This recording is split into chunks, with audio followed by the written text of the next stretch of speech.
नमस्कार दोस्तों, दीपक कुशवाहा आशुलिपिक चैनल पर आप सभी का स्वागत है।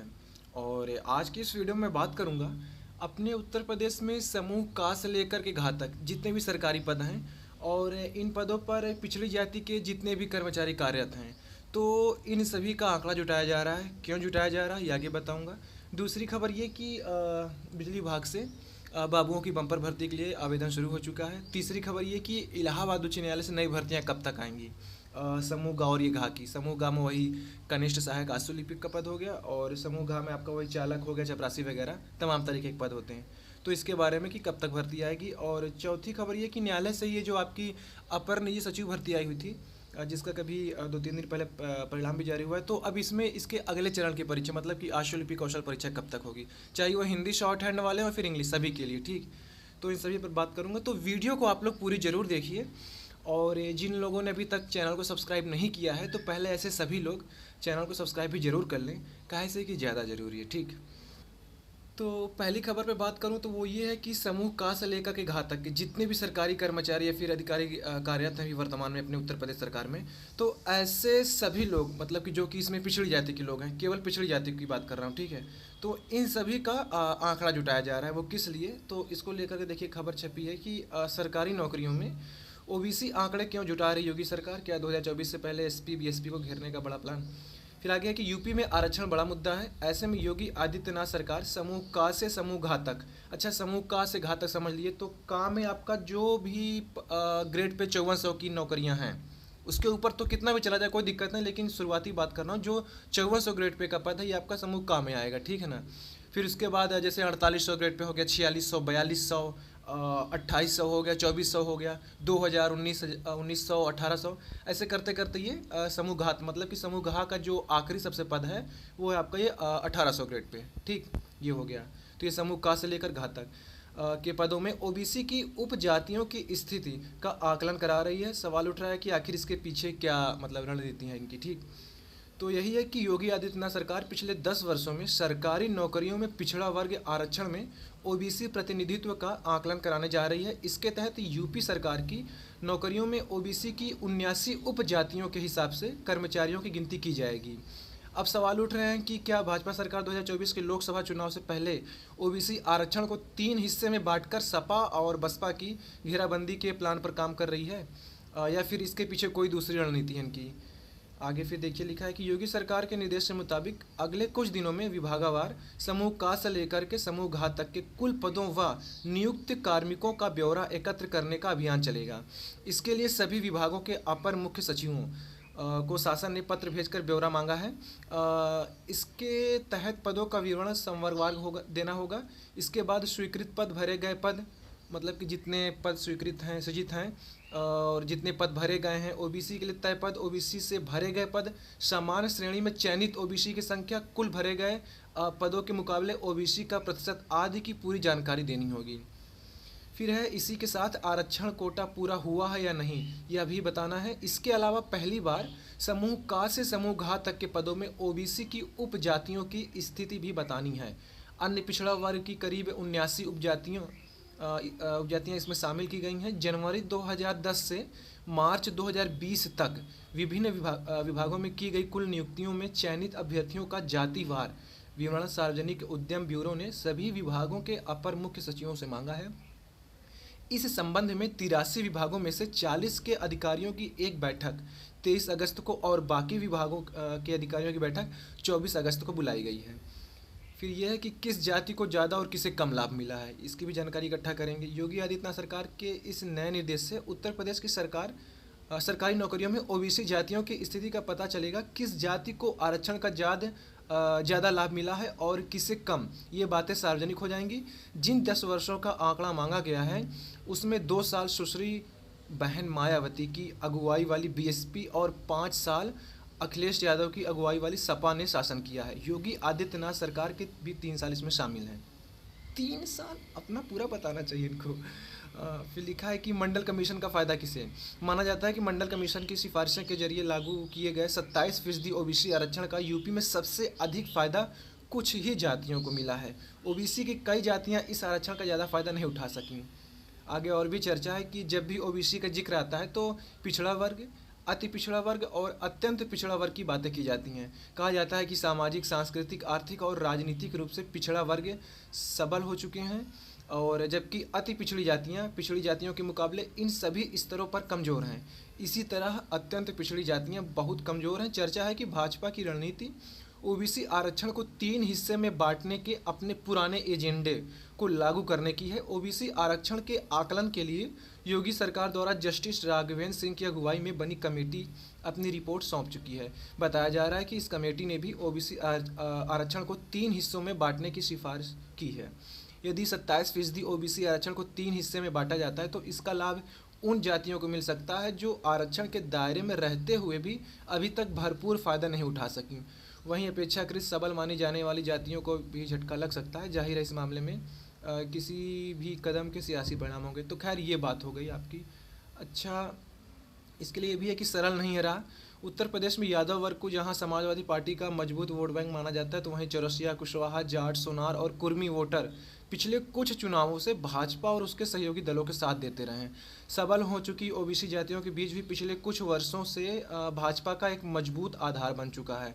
ऐसे में उसके लिए भी इस मुद्दे पर कोई कदम उठाना इतना सीधा और सरल नहीं है। तो ये आपकी कहानी हो गई, ठीक है ना। अब देखिए क्या ही होता है। अब दूसरी बात है आपकी ये विद्युत सेवा आयोग यानी कि यूपीपीसीएल से भर्तियाँ आई हुई हैं, जो कि आपको एक सप्ताह पहले ही बता चुका था। तो कल से इसके लिए आवेदन शुरू हो चुका है। लगभग 1000 पदों पर भर्तियाँ हैं आपकी। और उसमें देखिए सबसे ज़रूरी बात यह है कि ये जो आप लोग अपने जातीय प्रमाण पत्र और निवास प्रमाण पत्र बनवाएंगे, ये अन्य पिछड़ा वर्ग और अनुसूचित जाति, अनुसूचित जनजाति, इनकी बात कर रहा हूँ। तो ये ध्यान देना है कि जैसे कि जो जातीय प्रमाण पत्र है वो आपका ये 31 मार्च 2022 के बाद का बना होना चाहिए। ध्यान दीजिएगा, 31 मार्च 2022 के बाद का, उसके पहले का जाति वाला नहीं चलेगा, चाहे वो अन्य पिछड़ा वर्ग हो, अनुसूचित जाति या फिर अनुसूचित जनजाति, इनके लिए। दूसरा ये कि आपका जो निवास प्रमाण पत्र है वो 31 मार्च 2020 के बाद का होना चाहिए। तो ये चीज़ हो गया। इन दोनों चीज़ों पर खास ध्यान दीजिएगा। अब मान लीजिए कल को आपका चयन हो गया, आप वहाँ जब अभिलेख परीक्षण के लिए गए, मतलब कि ठीक है ना, डॉक्यूमेंट वेरिफिकेशन, अंग्रेजी, हाँ। तो जब आप गए वहाँ, अब फिर पता चला कि विज्ञापन के अनुरूप आपकी योग्यता है ही नहीं, फिर आपको निकाल दिया जाएगा। फिर वही है कि न्यायालय भागेंगे ऐसा वैसा, तो वो भी कहेंगे कि हमने तो विज्ञापन में साफ साफ दिया है। अब आप लोग पढ़ते नहीं तो क्या करें। तो इसीलिए कहता हूँ विज्ञापन पूरा पढ़ लिया करिए। दूसरी बात, जो अभी स्नातक वगैरह कर रहे हैं, जिनका भी पूरा नहीं हुआ है, अभी शामिल ही हैं या फिर उनका परिणाम नहीं जारी हुआ है, तो ऐसे लोग आवेदन नहीं कर सकते हैं, ठीक है ना। तो आधा अधूरा नहीं, उनको पूरा पूरा चाहिए कि प्रमाण पत्र आपके हाथ में होना चाहिए, परिणाम उसका, उपाधि, डिग्री वगैरह, ठीक। तो ये होनी चाहिए आपके पास। तो जिनका पूरा हो चुका वही केवल आवेदन कर सकते हैं। तो ये सब चीज़ें थोड़ा समझा करिए आप लोग अपने से। तो विज्ञापन आप लोग जरूर पूरा पढ़िए। अब भर्ती आती है, आप लोग बस अप्लाई वाली लिंक पे किए, बस धड़ल्ले से पैसा जमा किए, बस फुर्सत। अरे उसमें कम से कम पढ़ा करिए, 30-40 पन्ने का विज्ञापन होता है, सब चीज़ें लिखी हुई होती हैं उसमें। तो एक बार आप लोग उसको पढ़िए, समझिए अपने इस तरह से, ठीक है। और तीसरी खबर ये है कि इलाहाबाद उच्च न्यायालय से नई भर्तियां कब तक आएंगी, समूह ग और घ की। समूह ग में आपका आशुलिपिक का पद आ जाएगा और कनिष्ठ सहायक। आशुलिपिक तो ठीक है 2800 ग्रेड पे है। कनिष्ठ सहायक आपका 2 तरीके का है, एक 2000 ग्रेड पे है, एक 1800 ग्रेड 1900 ग्रेड पे, ठीक है ना। कहने मतलब 1900 और 2000 ग्रेड पे का 2 तरीके कनिष्ठ सहायक हैं आपके। तो किसी के लिए तो कुछ भी मांगता है, इंटर आप साधारण मतलब निकाले हो, कोई दिक्कत नहीं। किसी में ये मांग लेता है कि मतलब गणित विषय फिर उर्दू विषय, ऐसे करके कुछ है, कुछ पद हैं अमीन वगैरह के। तो वो खैर विज्ञापन आने दीजिए तो पता चलेगा। और फिर समूह घ में आपका वही चपरासी हो गया, चालक हो गया, और भी तमाम तरीके के पद रहते हैं। तो अब देखिए इसके विज्ञापन पे काम चल रहा है, विज्ञापन बनना शुरू हो चुका है। अब बनने का मतलब देखिए, फॉर्मेट तो सब कुछ इनके पास वही रहता है, कुछ अमूल चूल जो परिवर्तन करना रहता है, पदों की संख्या वगैरह, अगर कुछ थोड़ा सा बदलाव कहीं करना रहता है तो वो हो रहा है। तो विज्ञापन आपका बनाया जा रहा है, कहने मतलब कि छापने का काम चल रहा है, ठीक है ना। तो बस अखबार पढ़ते रहे, जौने दिन दैनिक जागरण में सुबह खबर छप जाएगी, हाँ मतलब कि संक्षिप्त विज्ञापन, फिर उसके अगले दूसरे दिन विस्तृत विज्ञापन वेबसाइट पर आ जाएगा। तो कहने मतलब कि बहुत जल्दी तो नहीं कहूँगा, अच्छा नहीं लगता ये कहना, 1-1.5 महीने में आपकी भर्ती आ जाएगी, ठीक है ना। अब बिल्कुल सटीक तारीख या महीना नहीं कह सकते कब तक, लेकिन लगभग 1 से 1.5 महीने में भर्ती आ जाएगी। क्योंकि देखिए समीक्षा अधिकारी, सहायक समीक्षा अधिकारी, कंप्यूटर सहायकों की नियुक्ति हो चुकी है, सारा लफड़ा ही खत्म। अब बची आपकी ये अपर निजी सचिव वाली भर्ती, ठीक है ना, उसका भी परिणाम जारी हो ही चुका है अभी कुछ दिन पहले। अब उसमें उसकी अगले चरण की परीक्षा होनी है। अब इसमें मुश्किल से 68 पद हैं, और बाकी समीक्षा अधिकारी हिंदी और उर्दू, उसमें 25-30 ऐसे गिने चुने पद हैं। तब इसमें कुछ ज़्यादा नहीं होना है, तो सबसे ज़्यादा तामझाम वही था, समीक्षा सहायक समीक्षा वाले में, ठीक है। तो अब भर्ती बोर्ड तो एक ही ठू है, सब कुछ उन्हीं को देखना है, तो अब उधर ही अब फंसे हुए थे रजिस्ट्रार साहब, ठीक है ना। अब सब कुछ ठीक हुआ है, तो सभी जगह का अध्याचन इनके पास आ चुका है, विज्ञापन पर काम चल रहा है, छप रहा है, जिस दिन आपकी भर्ती आ जाए।